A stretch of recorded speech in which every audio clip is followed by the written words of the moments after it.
Le jour où j'ai découvert que c'était l'humain le plus important, je pense que ça a été l'ouverture de nombreuses portes que moi-même j'avais fermées. Nos peurs, c'est nous qui les alimentons. Toutes les portes sont ouvrables.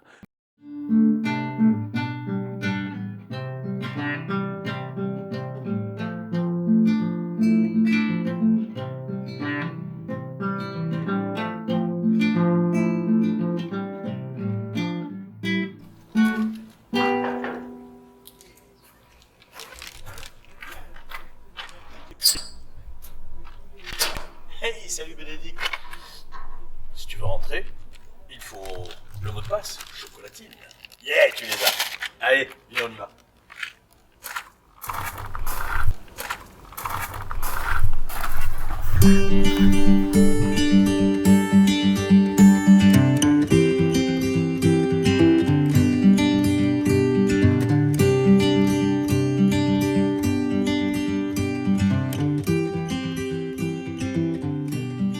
Par le passé, je suis sûr et certain que les colporteurs vendaient des babioles, c'est sûr et certain, mais en même temps, ils racontaient ce qui se passait d'un endroit à l'autre. Donc ils racontaient des histoires. Parfois, les histoires étaient teintées d'une goutte d'eau de vie peut-être, et elles étaient encore plus fleuries. Pour ma part, je me permets d'écrire et de raconter des histoires authentiques partout où je vais.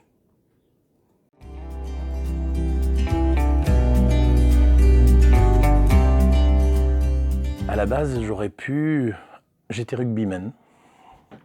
J'ai joué à Groyer, à Grenoble, de beaux clubs formateurs.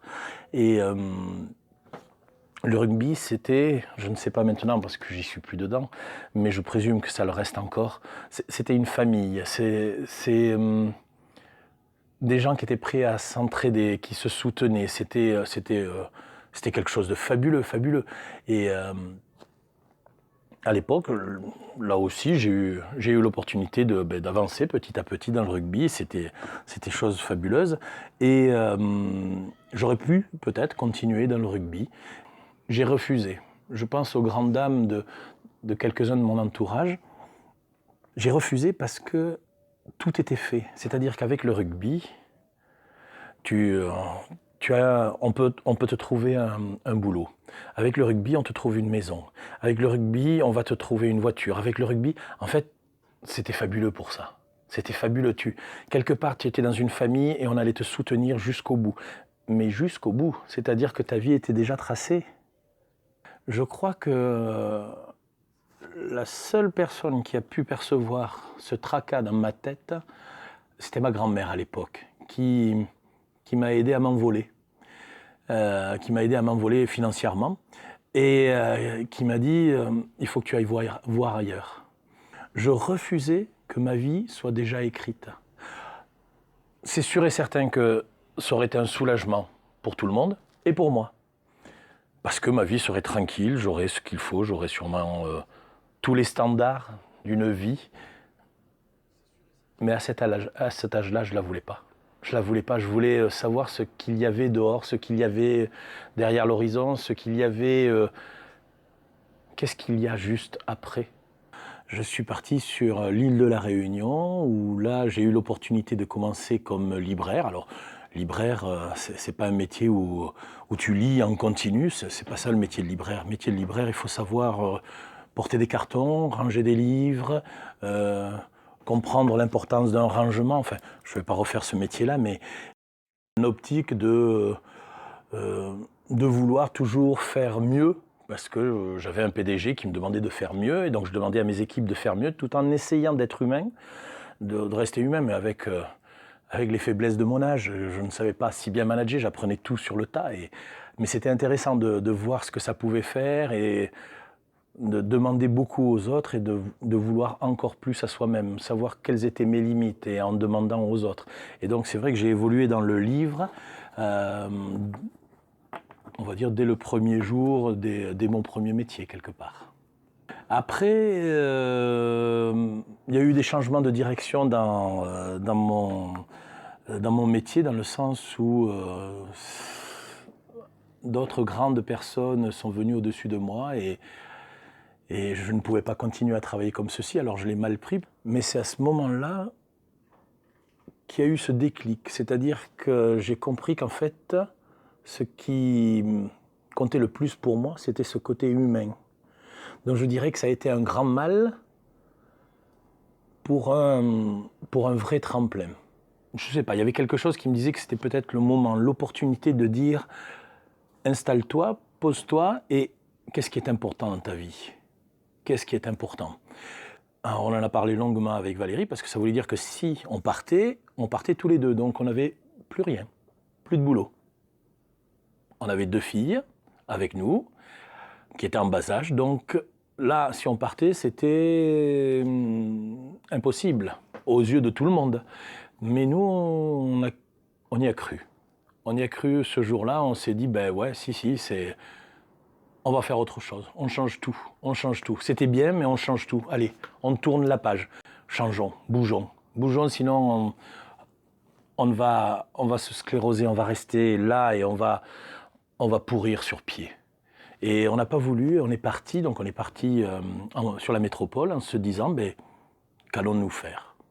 J'ai repris toute ma vie, tous mes chapitres, et j'ai dit ce qui était bien et ce qui n'était pas bien. Voilà. Et c'est pas simple à faire. C'est pas simple à faire parce qu'à des moments, il vaut mieux que tu te mettes une belle claque et tu te dises, oh, véritablement, si tu es là, tu as une nouvelle chance. Tu as tout arrêté d'un côté, tu peux tout relancer. Est-ce que tu as véritablement envie ? Et c'est de là qu'est parti notre rêve, de dire, on va aller vers les gens. On va aller amener le livre vers les gens. On va faire découvrir la lecture, on va faire découvrir les mots, on va aller vers les gens. C'était ça le moteur, aller vers les autres et ne pas attendre. Être libraire, mais dans l'autre sens. Donc on a décidé de créer l'Auberge des légendes à ce moment-là. Avec tout notre rêve et avec dans nos poches rien, mis à part notre expérience et juste notre envie d'y croire. Et c'est là qu'on a commencé à rencontrer des gens à droite et à gauche qui, eux comme nous, quelque part, avaient envie de rêver. Et quelque part, ils se permettaient de rêver à travers nous. C'est sûr, c'est nous qui allions prendre tous les risques. Si on faisait une demande de pognon auprès de la banque, c'est nous qui allions casquer si ça ne marchait pas. Mais ils se permettaient de rêver. Et ça, comme moteur émotionnel, on a envie de se battre encore plus. Et alors c'était rigolo parce que ces gens-là qu'on rencontrait au fur et à mesure, c'était comme des petites marches sur un escalier. Et ces petites marches qui nous aidaient à monter, à un moment, elles nous ont soulevés. Et on a réussi. C'était l'Auberge des légendes, c'est la roulotte qui a pris vie. Et c'était le rêve qui prenait corps véritablement, à ce moment-là.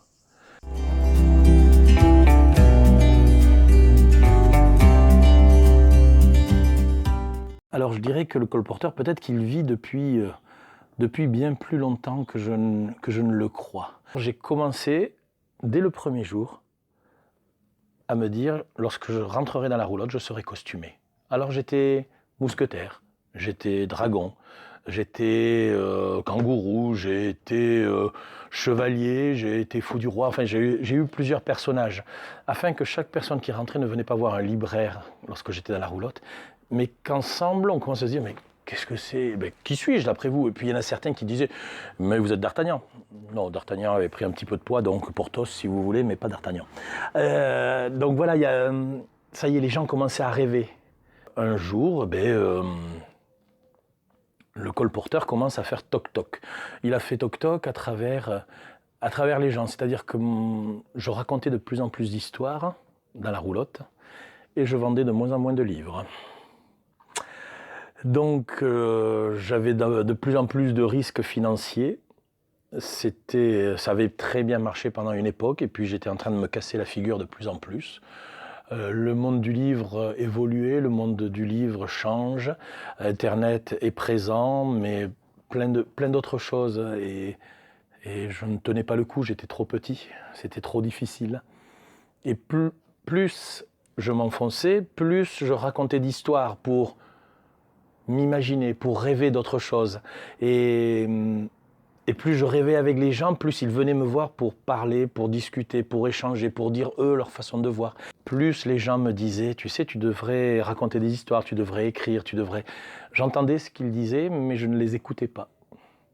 Je ne voulais pas. Je n'étais plus ouvert à autre chose. Je pensais que c'était le monde du livre qui était mien et je ne voyais pas d'ouverture. Je ne savais pas.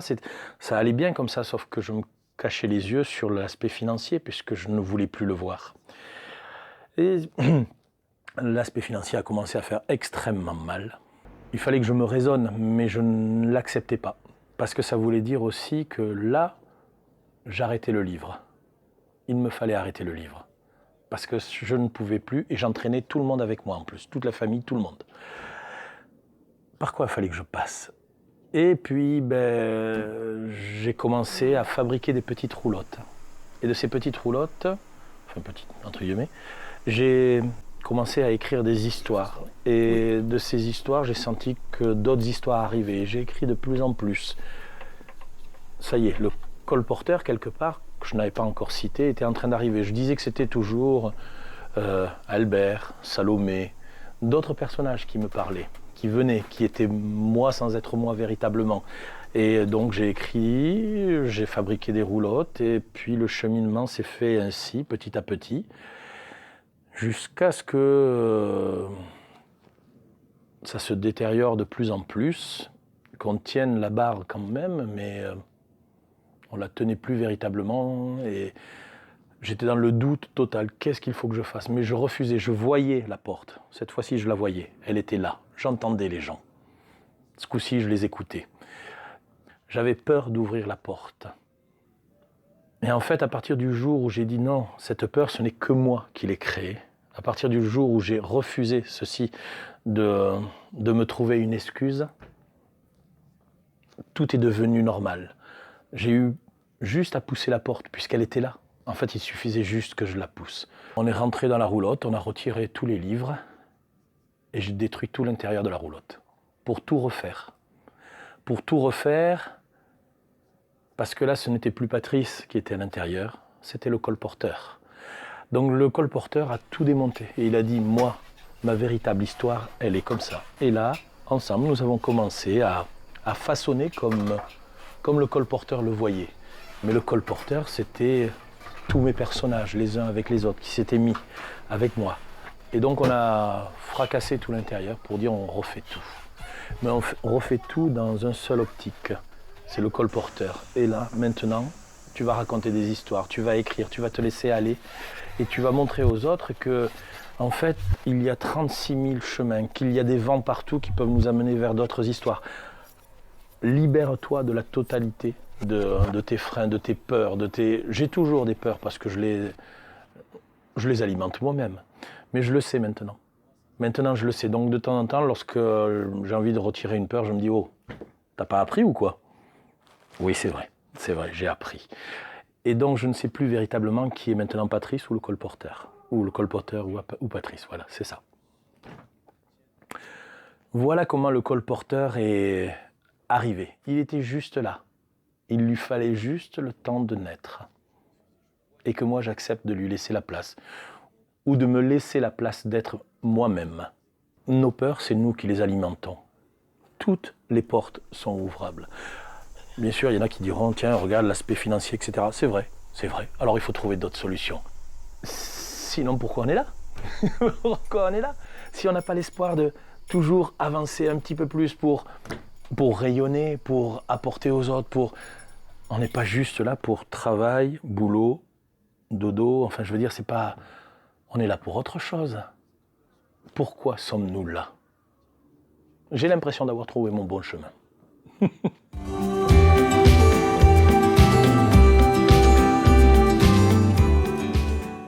Alors, l'univers du colporteur, ce sont les gens, ce sont les objets, c'est des moments de vie, c'est tout ça qui est mélangé.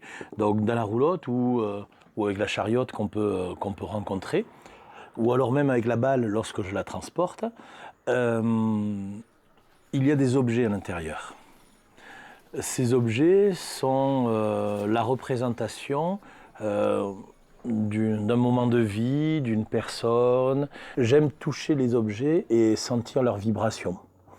Lorsque je rencontre quelqu'un, je ne fais pas attention à qui il ou elle est.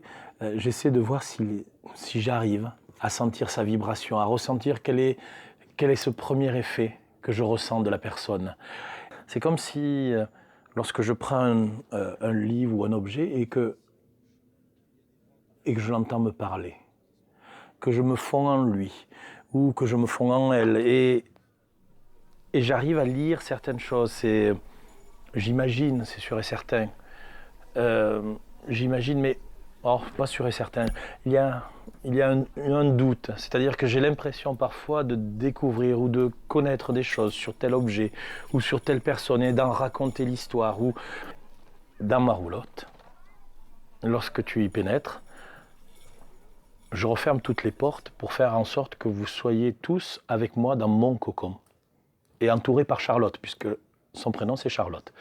Elle est là et elle vous prend dans ses planches. Il y a une roue de fortune que vous tournez et si la fortune vous fait tomber sur un objet à choisir, vous ne pourrez en choisir qu'un. Et de là, une histoire va partir.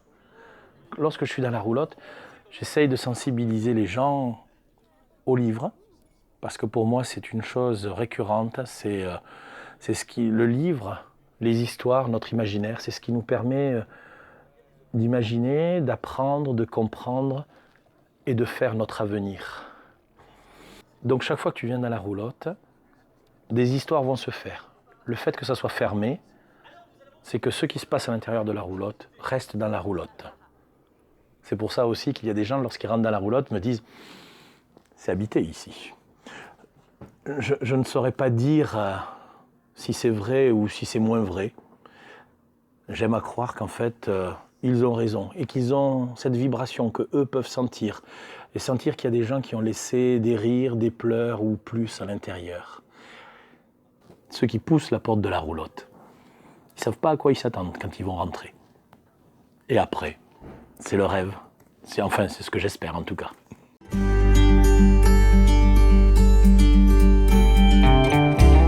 Donc sur Facebook, il y a une page internet, l'Auberge des légendes, et il y a Instagram aussi. Et donc, à travers cet endroit-là, je dis où je vais, où je me promène. Lorsque ce sont des lieux publics, une fête historique, une médiévale, la fête à la saucisse ou au potiron, un Noël, je suis présent et on peut me voir facilement. Donc là, je l'annonce clairement. Il y a d'autres endroits où je vais dans les centres aérés, dans les centres de loisirs, où là, je ne l'annonce que le jour même, parce que ce n'est pas ouvert à tout le monde. Mais j'ai plaisir à dire qu'il y a des centres de loisirs qui se battent, non pas seulement pour faire du gardiennage d'enfants, mais qui montrent qu'en fait, qu'ils veulent apporter quelque chose de plus. Mais ça peut être aussi pour un anniversaire, pour un baptême, pour une fête d'entreprise, pour tout ce qui, à un moment, pour ce que les gens, s'ils ont envie d'apporter quelque chose de différent. Si toi, demain, tu veux offrir à quelqu'un qui t'est cher une rencontre dans une forêt avec la roulotte ou juste avec le colporteur, tu peux me contacter et puis voir ensemble comment on va faire ce scénario. Et je raconterai une histoire qui sera spécifique sur la personne à qui tu auras voulu l'offrir. Comme lorsque je vais dans tel ou tel village, j'ai été à Monclus, je vais aller à Calas, j'écoute les pierres. Et lorsque j'écoute les pierres, elles me racontent certains morceaux d'histoire et j'écris à ce moment-là une histoire authentique que même les habitants du village ne connaissent pas ou ne connaissent plus. Ils ont oublié. En tout cas, je suis là pour réveiller et pour leur faire comprendre que l'histoire peut continuer différemment. Mais j'écris sur le village.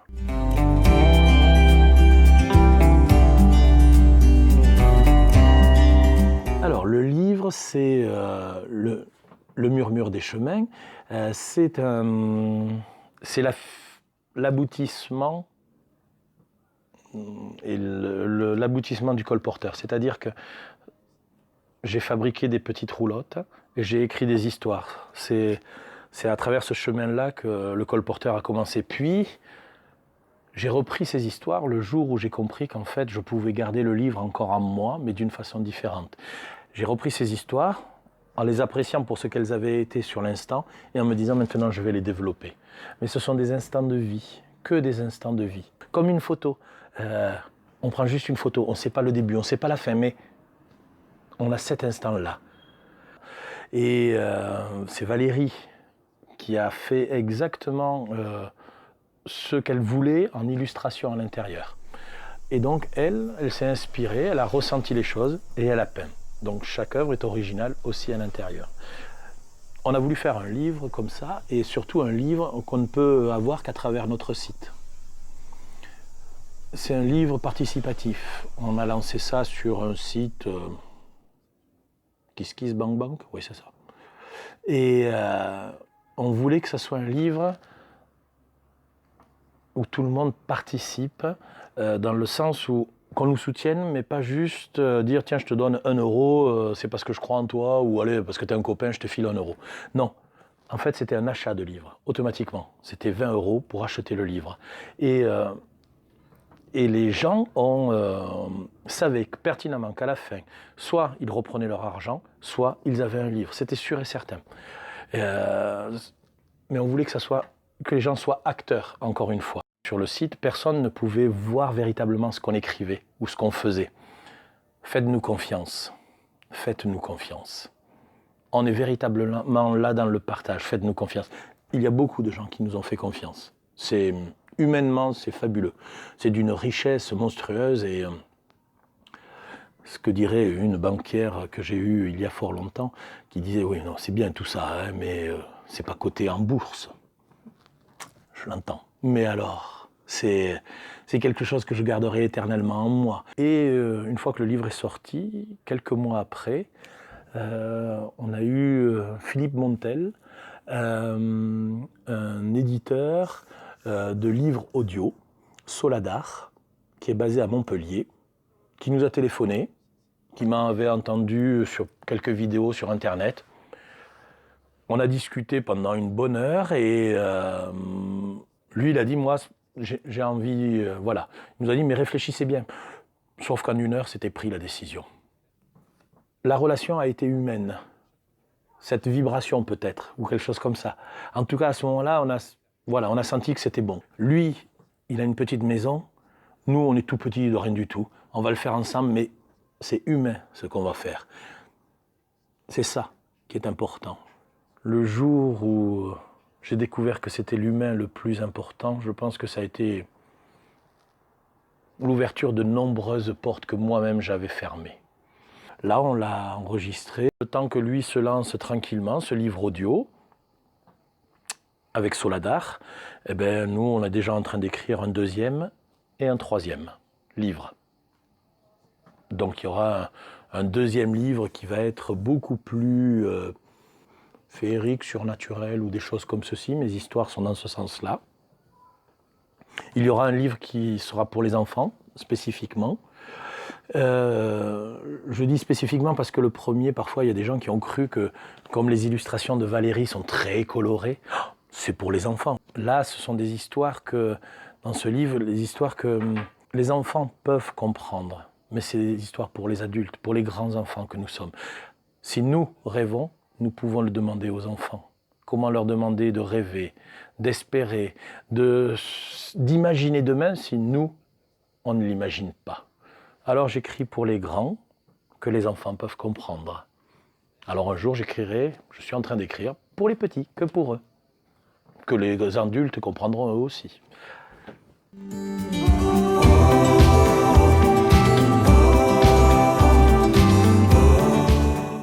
La relation humaine, le partage, la bienveillance. On doit... Ouais, la relation humaine, parce que on en a besoin les uns des autres. On ne peut pas vivre tout seul, c'est pas possible. Ne serait-ce que dire bonjour, c'est c'est une communication. On ne peut pas vivre pour soi. On se doit de partager, ce qui est mon deuxième mot, on se doit de partager. Donc, c'est partager voilà, un sourire, partager un bonjour. Et le troisième mot, la bienveillance, c'est que parfois il y a des gens, ou moi-même, on est de mauvaise humeur ou parfois on est très con. Et je me dis que à des moments peut-être qu'on doit s'assouplir et dire allez, on va y arriver ensemble. Notre connerie, parfois il faudrait qu'on la mette de côté et se dire qu'est-ce qui est important véritablement. Qu'est-ce qui est important? Gagner du pognon, pas pour moi en tout cas. Même si c'est important, ce n'est pas primordial. Par contre, être bien avec le voisin. Si quelqu'un a besoin de moi, donner un coup de main dans ma possibilité. Si moi, j'ai besoin d'un coup de main, qu'il y ait quelqu'un qui vienne, c'est chouette. S'ils ne viennent pas, c'est pas grave, c'est comme ça. Voilà, cette bienveillance les uns aux autres, et on devrait y arriver. Il n'y a rien de plus important que d'être ensemble. Pour moi, il n'y a rien de plus important.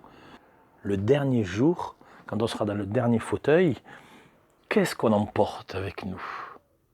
Juste au moment de fermer les yeux, j'ai l'impression qu'on emporte le sourire des gens. Je pense qu'on emportera ça et rien d'autre.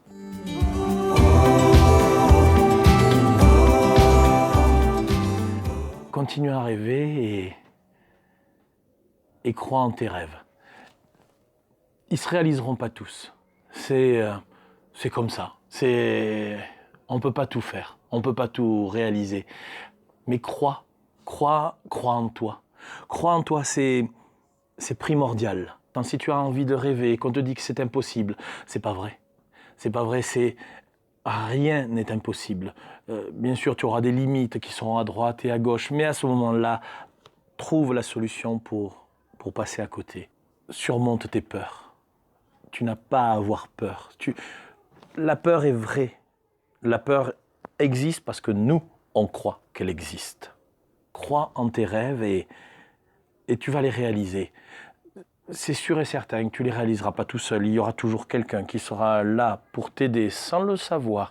Tu vas rencontrer les bonnes personnes et toi, tu rencontreras d'autres personnes qui auront besoin aussi de toi. Ouvre-toi aux autres. Ouvre-toi le maximum aux autres. Crois en toi. Crois en eux. Crois en ce que tu as dans ton cœur. Et fonce par rapport à tes valeurs. Et plus tu fonceras par rapport à tes valeurs, plus tu vas semer ce que tu as en toi, et plus ça germera. Alors peut-être qu'il y aura une graine sur 10 000 qui va prendre. C'est une victoire, une graine sur 10 000. Tu vas réussir. Crois en toi. Je crois que c'est ce que je lui aurais dit. Je crois que c'est ce que je me dis à peu près tous les jours. Je dois me parler. Le colporteur doit me parler très régulièrement. Il me dit, encore une baffe? C'est pas grave, demain le soleil se lève. Crois en toi. À bientôt. Et merci.